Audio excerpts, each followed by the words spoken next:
The Tyranny of Outcome, Part 1, Process, Outcome, and Maslow's Hierarchy of Needs.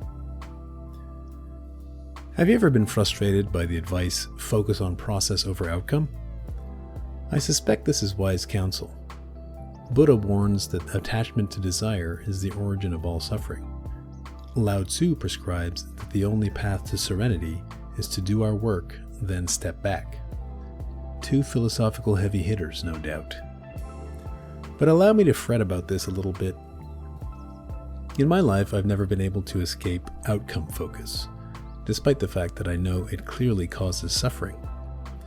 And though I know that each outcome, positive or negative, simply begets the next goal in an unending cycle, this knowledge has rarely caused me to tilt more towards process orientation.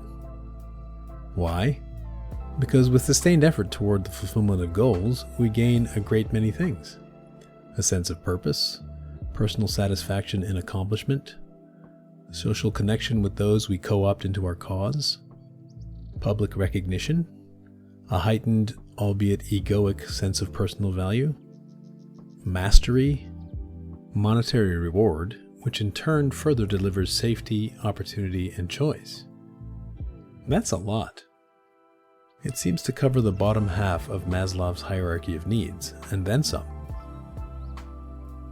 Only when we arrive at the relatively rarefied echelons of aesthetics, self-actualization, and beyond, do goal setting and outcome focus seem less relevant.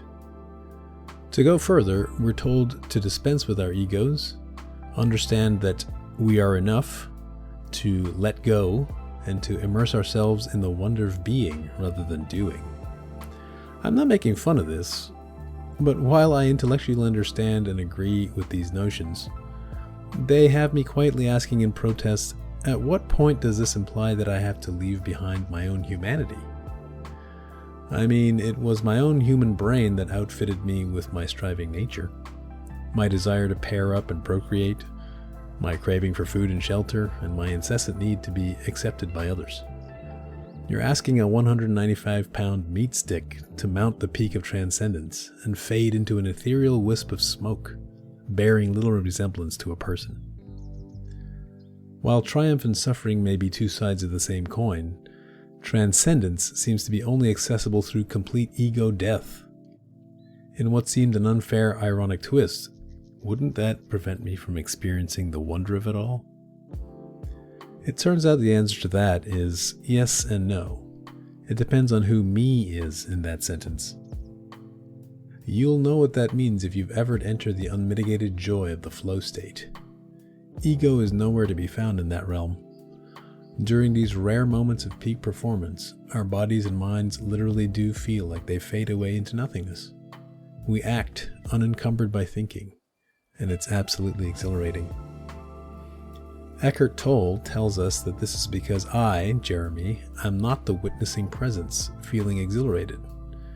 Jeremy has to get out of the way so his cosmic essence can merge with the perfect universe, producing perfect action, perfect thought, and perfect being. And when we finally come out of that trance-like state, not only are we left yearning to get back there, but unsurprisingly, we don't necessarily associate that wondrous experience of flow with ourselves. And we have a deep appreciation and wonder for the gift we've just been given. I'm preaching to myself, the almost converted. My hope for the coming year is that I can rededicate myself to process over outcome, taking the leap of faith that there is really nothing I need to accomplish, only the prize of experience. In this series of posts, together entitled The Tyranny of Outcome, I'm going to explore these ideas more fully. I'll hearken back to the days when play ruled over work, explore the interplay between effort, achievement, and suffering, discover the benefits of time spent versus time saved, and talk about the advent of automation and leisure and how we will pursue meaning. Come along for the ride with me.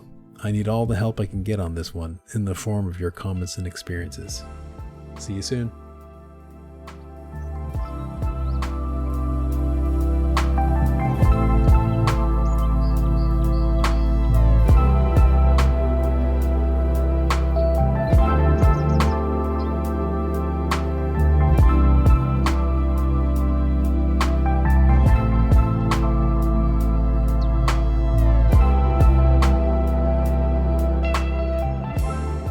This has been the Tyranny of Outcome, Part 1, Process, Outcome, and Maslow's Hierarchy of Needs.